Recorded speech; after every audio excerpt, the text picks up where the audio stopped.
네, 안녕하세요. 오토플레입니다. 저는 지금 야간 드라이빙을 즐기고 있죠. 오늘 소개해드릴 차는 바로 현대자동차의 아반떼 하이브리드입니다.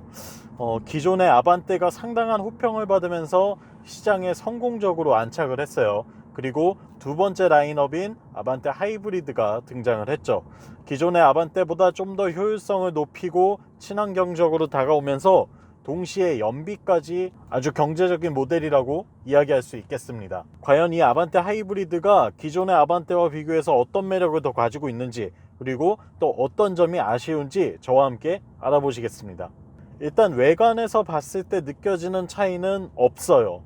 이게 어딜 봐서 하이브리드지? 라고 찾아야 될 정도로 정말 그냥 일반 가솔린 모델과 비교해서 차이점을 찾을 수가 없습니다. 일단 저는 못 찾았어요. 이게 도대체 어떤 부분에서 좀 하이브리드만의 차별점을 줬는지 모르겠을 만큼 요즘은 일반 내연기관과 하이브리드 모델의 차이를 두지 않는 것이 또 트렌드이기도 하죠.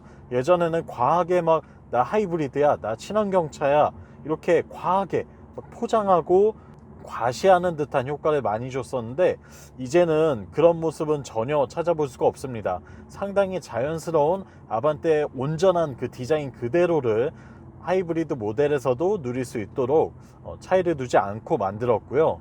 외관에서 뭐 하다못해 휠이라도 좀 차이를 둘 법도 한데, 이 모델은 기존의 1.6L 가솔린 모델과 비교해서 휠 사이즈도 심지어 동일해요.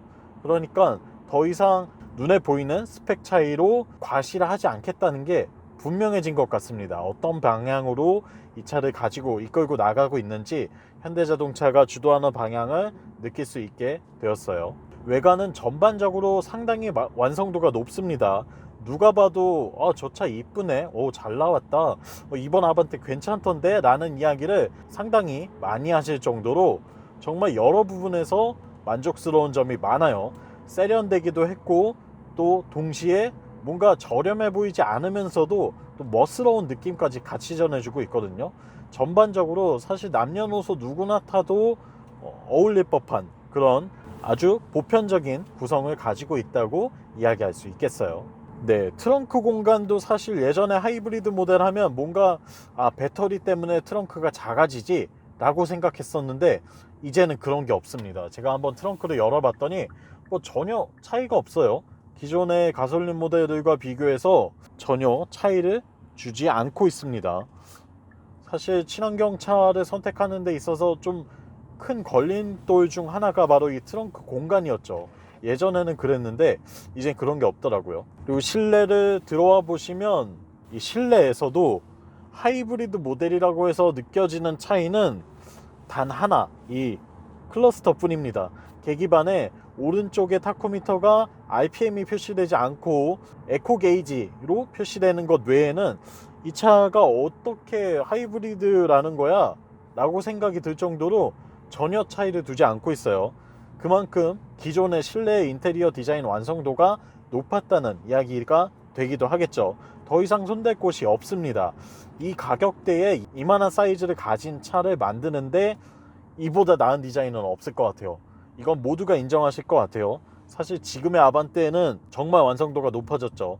단순히 누구나 살 수 있는 준중형 보급형 세단이 아니라 이제는 뭐 나의 의미 있는 첫 차, 그리고 또 나의 의미 있는 어떤 차로 충분히 자리 잡을 수 있을 만큼 상당히 구성을 잘하고 있어요. 전반적인 소재나 디자인이나 어떤 기능적인 측면에서도 굉장히 만족스러운 부분이 많고, 그리고 이 앰비언트 라이트 좀 보세요. 이 앰비언트 라이트가 과연 이게 1000만원대부터 시작하는 자동차에 들어갈 수 있는 수준의 기능인지 정말 놀라울 정도입니다. 심지어 내가 원하는 대로 수십 가지의 조명 컬러를 바꿀 수도 있어요. 이런 점은 정말로 반가운 요소 중에 하나죠. 수천만 원을 호가하는 수입차에서도 이런 기능을 쉽사리 만나보기는 어려운데, 이런 부분만큼은 정말 칭찬해줄 만하다고 이야기할 수 있을 것 같습니다. 그리고 도어 트림을 봐도 온전히 다 가죽을 사용하진 않고 직물 소재를 쓰면서도 세련된 느낌을 잘 표현해 줬어요. 고급스러운 느낌을 어차피 갈 수 없을 바에는 좀 더 트렌디한 이미지를 전해주자라는 게 이번 아반떼 디자인의 방식이었던 것 같아요. 추구하는 노선이었던 것 같죠. 여기에 트위터 커버도, 스피커 커버도 실버로 마감을 하면서 뭐 전혀 플라스틱이라고 해서 값싸 보이는 느낌을 주지 않도록 잘 마감을 한 걸 볼 수 있습니다. 보스 사운드 시스템이 적용되어 있고요. 뭐 열선 통풍 시트는 물론이고 앰비언트 라이트도 들어가 있고 와이드 인포테인먼트 시스템에 풀컬러 디지털 클러스터가 들어가 있고요. 스티어링 휠의 디자인도 상당히 예쁘게 되어 있죠. 기능적으로도 다양한 버튼들이 적재적소에 자리 잡고 있습니다. 저는 HDL을 잠깐 켜놓고 계속 리뷰를 진행해야겠네요. 차선 유지 보조 시스템을 적용을 하면서 뭐 차가 그냥 알아서 가도록 두면 될 것 같아요. 이 HDA 기능도 상당히 똑똑하게 작용을 합니다. 제가 뭐 스티어링 휠에 손은 대고 있어야겠지만 더 이상 어떤 조작을 할 필요가 없을 정도로 안정적으로 차선을 따라서 잘 달려가고 앞차와의 거리 또한 잘 조절하는 모습을 볼 수 있죠. 반자율 주행 기능을 이 가격대에서 누릴 수 있는 건 정말 축복이라고 생각합니다. 이 가격대에서 이만한 완성도의 주행 보조 기능을 쓸 수 있다는 것 자체가 정말 놀라운 일이에요. 상당히 만족도가 높은 수준의 기술력을 가지고 있다는 걸 볼 수 있죠. 야간에도 뭐 전혀 거리낌 없이 이 주행 보조 기능을 부담 없이 쓸 수가 있어요. 뭐 유일하게 흠이라고 잡아볼 만한 걸 이야기하자면 조수석과 운전석을 가로지르는 이 플라스틱 바가 아닐까 생각하게 됩니다. 이게 그냥 디자인적으로 봤을 땐 운전석이 온전히 나만의 콕핏이 된 느낌을 주기 때문에 상당히 멋있긴 한데 조수석에 탑승한 분들은 이거 좀 불편하게 생각하시는 경우가 많은 것 같더라고요. 이게 왜 있는지에 대해서 이게 왜 필요한지 조금 의문을 가지시는 경우가 있어서 그 부분에서 봤을 때에는 그래도 준중형 세단인데 너무 디자인에 치중한 게 아닌가라는 약간 조금 더 선을 넘지 않았나 싶은 너무 멋스러움을 살렸다라는 느낌을 주는 포인트 중 하나라고 생각을 해요. 하지만 뭐 그렇게 큰 문제가 되진 않습니다. 이건 글쎄요, 호불호는 나뉠 것 같아요. 클러스터 왼쪽에 있는 정체불명의 패널, 스포츠 모델 N9 모델에서는 여기 드라이브 모드 변경 버튼이 들어가 있죠. 근데 일반 모델들에선 여기 사실 뭐 별다른 기능이 없어서 이게 왜 있는 건지는 조금 저도 의문이기는 해요. 그리고 아반떼, 제가 기존의 아반떼 시승기에서 언급해드렸던 상당한 만족도에 대한 이야기를 아마 보신 분들이라면 이 차가 얼마나 좋은 차인지 아실 수 있을 텐데요. 하이브리드 모델에서도 크게 다르지 않습니다. 기존의 아반떼 내연기관 모델과 비교해서 크게 다르지 않은 높은 완성도를 자랑하고 있어요.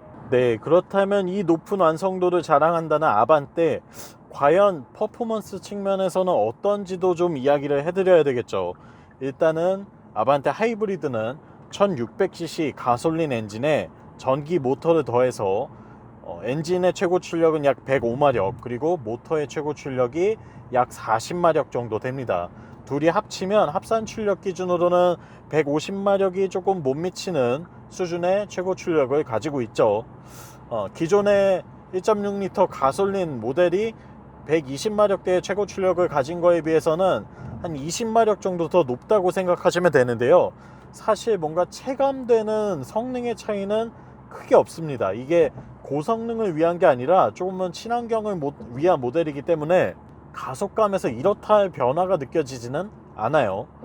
하지만 뭐 엔진 자체의 반응이나 어떤 효율성 측면에서 봤을 때에는 완성도가 높다고 이야기할 수 있고, 그리고 적극적으로 개입해주는 전기 모터 덕분에 엔진이 주행 중에도 계속 꺼졌다 켜졌다를 반복하면서 가장 적절한 주행 모드를 스스로 설정해 줍니다. 변속기는 6단 자동 변속기가 적용이 되어 있고요. 현대자동차의 하이브리드 모델에 오랫동안 쓰이고 있는 구성이죠. 이 파워트레인의 서스펜션 세팅은 기존의 아반떼 1.6L 가솔린 모델과 비교해서 크게 다르지 않습니다. 상당히 만족스러워요. 적당히 스포티하면서도 그러니까 서스펜션 세팅 자체는 뭐 여전히 부드러운 편에 속하지만 그렇다고 주행감 자체가 불안하지는 않다는 얘기죠. 전반적으로 봤을 때 아주 적절한 수준의 세팅을 가지고 있습니다. 우리가 원하는, 우리가 생각하는 평범한 준중형 세단에 아주 걸맞는 모범적인 세팅이라고 할 수 있겠네요. 가솔린 모델과의 차이점 중 또 하나를 꼽자면 드라이브 모드를 선택할 때 노말, 스포츠, 스마트 이 세 가지만 지원하고 있다는 점인데요. 에코 모드가 없죠. 이 차는 기본이 다 에코 모드이기 때문입니다. 주행의 전반적인 모드가 항상 에코를 기반으로 노말에 스포츠에 스마트를 가지고 가고 있기 때문에 별도의 에코 모드는 없어요. 항상 연비를 절약할 수 있는, 연료를 절약할 수 있는 차라는 점이죠. 연비에 대해서 이야기를 해드려야 될 것 같아요. 사실 이 차는 연비가 정말 중요하죠.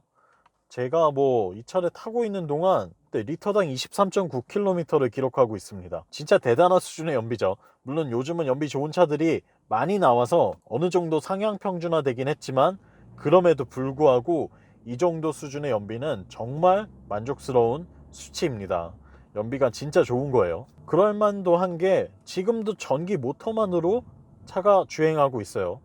이게 순간 전기차인가 라고 착각할 정도로 가속 페달을 부드럽게 밟아주면 전기 모터만을 쓰면서 달려나가는 모습을 볼 수 있고, 브레이크를 밟을 때에는 회생제동을 통해서 배터리를 계속 충전하는 모습을 볼 수 있습니다. 이런 점에서 볼 때에는 역시나 상당히 매력이 높다고 할 수 있겠죠. 하지만 이 아반떼 하이브리드가 장점만 있냐? 그건 또 아니에요. 어떤 아쉬운 점, 단점이 있냐면 일단은 가격이 높습니다. 기존의 1.6 가솔린 모델에 비해서 가격이 당연히 높을 수밖에 없죠. 전기 모터에 배터리를 더했고 그와 관련된 여러 가지 전장 부품들이 더해지기 때문에 단가가 올라갈 수밖에 없어요. 그러다 보니까 차량 가격이 거의 3천만 원 정도 육박하게 되는 걸 볼 수 있는데요. 풀옵션 기준으로.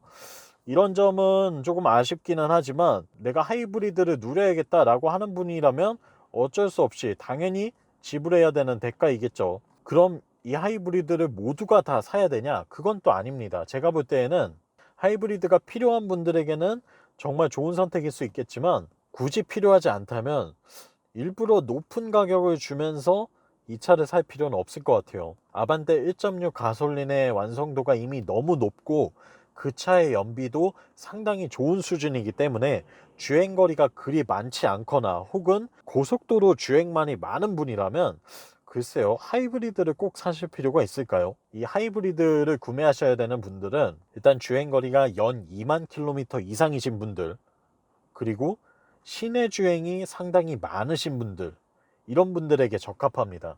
시내 주행에서는 전기 모터를 적극적으로 쓸수록 연비, 연료 효율을 더 높일 수가 있죠. 그리고 주행거리가 많아질수록 절감되는 연료비도 많아지기 때문에 주행거리가 많고 시내 주행이 많으신 분들에게 추천드립니다. 그렇지 않다면 사실 하이브리드가 아니더라도 저는 1.6 가솔린 모델 사셔도 충분하다고 생각해요. 그렇기 때문에 내가 어떤 차에 더 맞는지는 여러분들께서 직접 시승도 해보시고 여러 가지를 따져보면서 경험하셔야 한다고 생각하는 바입니다. 아쉬운 점 한 가지 더 꼽는다면 아무래도 전기 모터가 같이 돌아가는 차다 보니까 이 가속 페달을 밟을 때 약간의 이질감이 있어요. 엔진과 모터가 계속 수시로 역할을 바꾸기도 하고 또 출발 시에는 모터가 개입을 많이 해주기 때문에 가속 페달을 밟고 떼고 하는데 일반적인 가솔린차 혹은 디젤차를 타셨던 분이라면 이 차가 조금 어색하실 수도 있다는 점이죠. 우리가 아는 온전한 내연기관 차의 매력을 느끼기에는 조금만 아쉬움으로 다가오기도 합니다. 그래서 저는 그 기계적인 완성도 자체를 놓고 따진다면 1.6 가솔린에 손을 더 높이 들어주고 싶어요. 하지만 내가 연비도 고려해야 되고 시내 주행도 많고 주행거리가 많다 하는 분이라면 이 아반떼 하이브리드가 여러분의 지갑을 훨씬 더 두둑하게 해줄 수 있을 겁니다. 여러모로 정말 매력이 많은 차 아반떼 하이브리드를 만나봤고요. 저는 지금까지 오토플레이였습니다. 영상이 유익하셨다면 구독과 좋아요 버튼도 눌러주시고 궁금하신 점이 있다면 언제든지 댓글로 남겨주시면 제가 아는 선에서 최대한 답변 드리도록 할게요. 시청해주셔서 감사드리고요. 전 다음 이 시간에 시승기로 돌아오겠습니다. 안녕!